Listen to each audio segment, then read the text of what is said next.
This is a text message I got from Jonita last night, and I wanted to share. I'm not going to read all of it, but it's good information, and there are a number of lessons in it, of which I think are helpful, especially for those who are following the three-step blueprint that I've been talking about over and over. For those of you who are participated in our 3-day deal sprint, those of you using Lead Deck, etc. She texted, I don't know, it was yesterday afternoon, late afternoon. Help! The seller on an expired listing responded to my text this morning saying, text me your offer. Easy enough, I thought, until I searched on Fast Cash Offers, which is the institutional cash buyer platform that we have.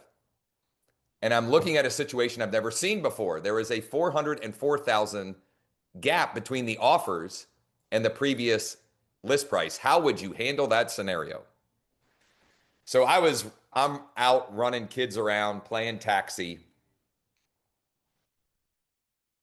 I'm waiting for one, I'm reading it. I'm just making sure that I have the scenario right. So I said back, so you're telling me it was listed, for example, $1 million, and the institutional offers came back at 600. She said, correct. And then let me know that it sits on 6 acres, which is more than any other properties or home sites in the area. And it was listed twice before, each time for approximately 9 months. So we've got a stale listing. And quite honestly, we have most likely at least somewhat of an unrealistic seller. Okay. So I asked a clarifying question.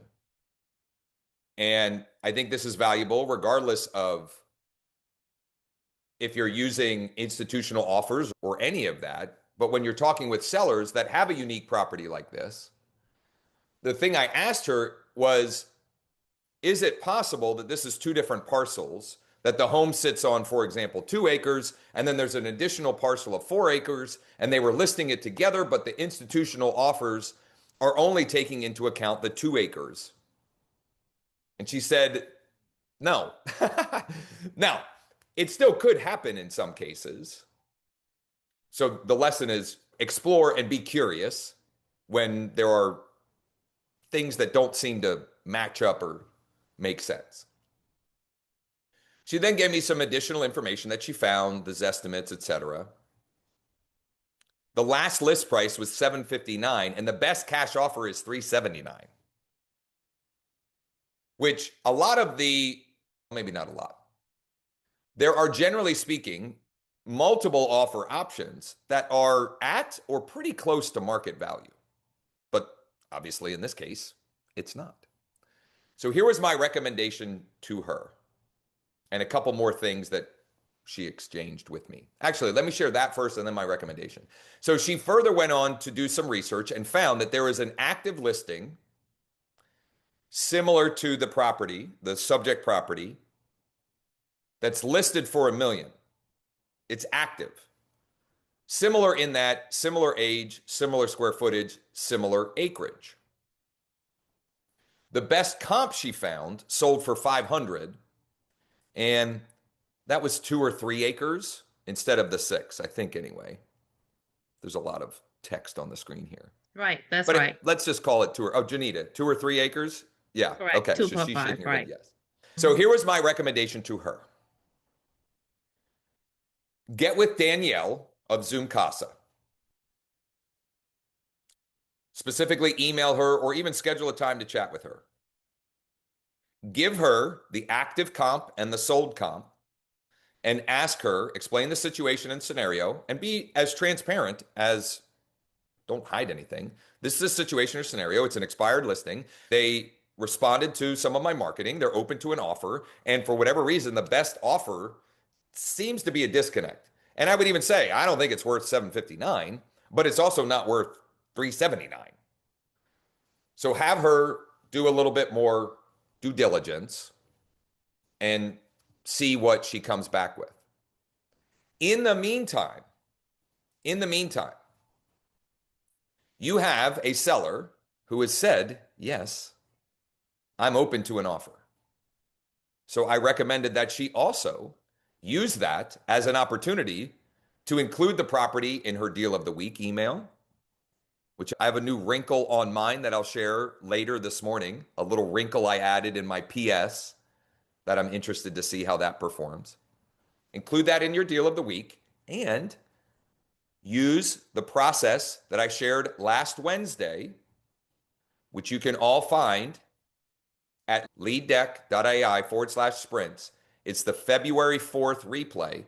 Use that process to see if you can find a buyer in the meantime while you're getting an improved offer from, for example, Zoomkasa. You might also reach out to Cheryl with Quick Buy.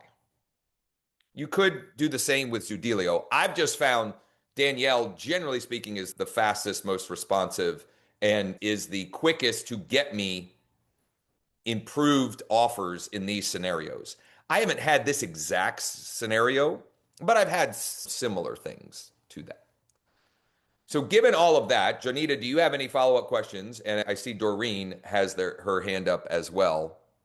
This was how I advised her, but there's probably other thoughts or ideas as well. So the only thing that I I don't was hear you. Oh, there really, we go. can you hear me? The only I, thing I was I had the volume down. It was my fault. Go ahead. Oh, okay. Yeah, the only thing I was concerned about, right, because I know we said previously you want to give yourself that time to come back to the seller with Yep. possible options. So I was concerned about how to respond to him just because of the gap in Okay, so I think it was offers. in here, but transparency is key. I would tell him exactly what's going on. Okay. I like literally exactly.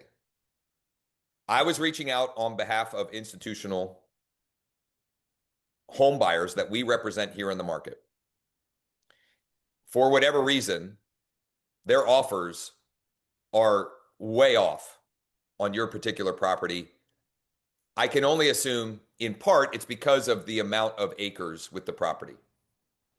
I am working to get the best preliminary numbers and offers for you that I possibly can. And I will get back to you. Worst case scenario, Monday, hopefully before the end of the week.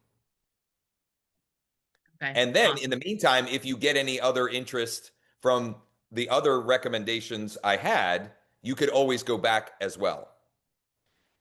Documenting and demonstrating what you're doing on their behalf along the way will increase the likelihood that when he's ready to relist, and the reality is that is 99.5% in this example is going to be the only way he's going to get it sold, or she.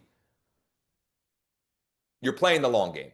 You're planting seeds, you're demonstrating value that maybe their previous agent or agents had not done. Okay. Makes sense. Doreen.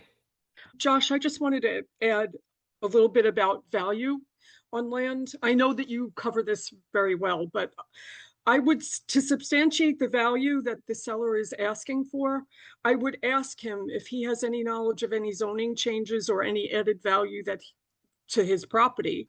If he doesn't know, I would call the last listing agent and say you have a buyer for you may have a buyer for the property, but you'd like to substantiate the price that she listed it at and see what information she'll give. And if all that fails, then call the zoning board and ask, are there any future votes on the table that are coming up in the next couple of months? Because if he has, I listen to the sellers, because sometimes they have information that they're not conveying to us.